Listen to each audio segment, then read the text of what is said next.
Today, we're going to talk about a quiet revolution. And it's not happening where you might think, in some big pharma lab. Nope. It's happening in lecture halls and during those late-night study sessions in med schools all over the world. I mean, seriously, think about it. When you picture a huge medical breakthrough, what do you see? Probably some seasoned expert in a super sterile lab, right? But what if the next game-changing idea is actually being born out of the daily frustrations of students who are right there on the front lines of care? Because this isn't just a one-off thing. We are seeing a global trend where medical students are taking what drives them crazy in the clinic and turning it into real-world health tech solutions. And here's the key, right? These students are literally on the ground floor. They see the messy stuff, the inefficient workflows, those heartbreaking moments where patients just fall through the cracks. And the big difference now is that they have the tools and, honestly, the drive to go from just seeing the problem to actually building the solution. Okay, so to really get what's happening, let's go on a quick world tour. We're going to look at 4 amazing projects from 4 different continents, and you'll see how each one is tackling a totally unique problem. First stop, Zambia. Get this. A medical student sees firsthand the tragedy of women not getting the prenatal care they need. So what do? They create Dawa Health. And the genius here is how it works. Yeah, it's an AI-powered platform, but it reaches women through something super simple, SMS and USSD. That's the basic tech system that works on literally any phone, no smartphone required. That's what you call tech that meets people exactly where they are. All right, next up, we're in India. The problem? It's huge. Widespread, undiagnosed anemia, especially in rural areas where there just aren't any labs. The solution, which was literally dreamed up in a dorm room, is Biosense Tech. These are low-cost, super portable diagnostic devices. It's the perfect example of what people call frugal innovation, a simple, affordable tool that can have a massive impact on public health. Okay, now let's hop over to the UK. A med student there noticed that general practitioners, the GPs, were just completely swamped trying to manage patients with chronic diseases. The answer? Suvera. It's a virtual care platform that lets them monitor patients remotely.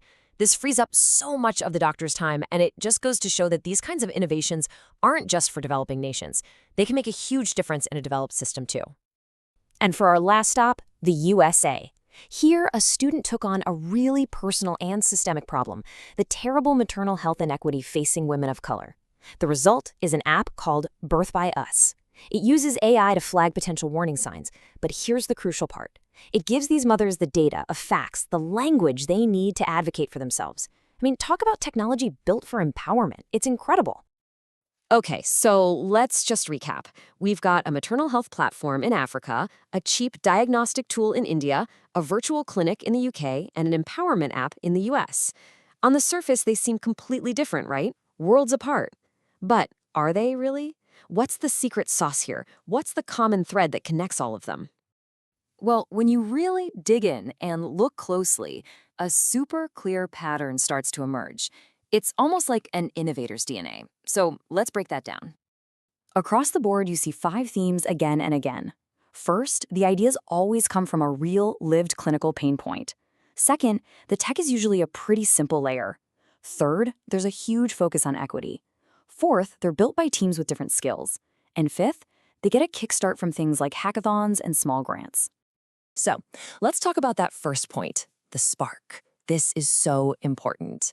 These projects don't start with someone saying, hey, I want to build an app. No way.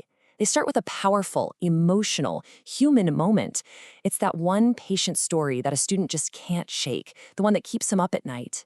That anger, that frustration, that becomes the fuel for everything. And that second pattern, the lightweight tech lighter, is just as crucial. Look at what these students didn't do. They didn't try to build a brand new hospital. They didn't try to invent a new molecule. They weren't trying to replace the whole electronic health record system. No, they just layered a simple, clever piece of tech right on top of the existing system to make it better. It's all about being smart and targeted. The third pattern is maybe the most powerful of all, a relentless focus on equity. These innovations are, at their core, built to serve the people who have been left behind. We're talking about rural mothers in Africa, women of color in the US, patients in rural India who can't get to a lab. These tools are designed to close the gaps in care that the system has ignored for way too long. So, okay, we've seen the awesome examples, we've decoded the patterns. What's next? Well, the cool thing is, this isn't just some random trend.